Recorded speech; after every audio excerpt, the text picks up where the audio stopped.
President Trump later turned his attention to the opioid crisis. He says it's time to end the scourge of drug addiction in America. Correspondent Mark Irons just left the East Room of the White House, where President Trump signed legislation to confront the epidemic. Good evening, Mark.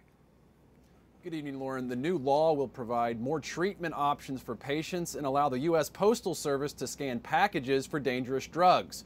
And across the country, Catholic Charities is doing its part in the battle against opioid addiction.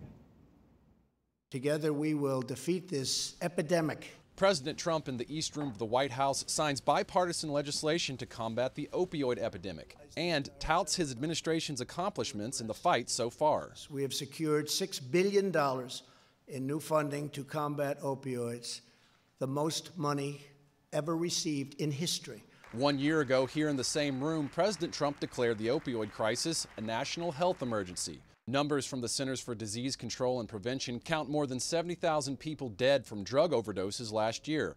Opioids involved in 48,000 of those deaths. Preliminary data from the end of 2017 to the start of this year indicates a 7% slowdown in deaths. We are going to end it, or we are going to at least make an extremely big dent in this terrible, terrible problem. Catholic Charities serves on the front lines.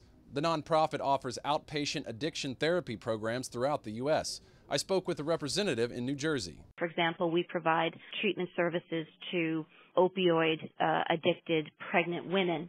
We're also providing recovery housing and linkages to child care. Over the past year, President Trump has promised to get tough on drug dealers. And that toughness includes the death penalty. He argues one dealer can peddle enough drugs to fill a cemetery. Some of these drug dealers will kill thousands of people during their lifetime. The Vatican recently updated the Catholic Catechism to say the death penalty is inadmissible because it goes against the dignity of the person. Still, the U.S. Justice Department issued a memo earlier this year encouraging prosecutors to consider capital punishment for certain drug-related crimes. Lauren? White House correspondent Mark Irons. Thank you, Mark.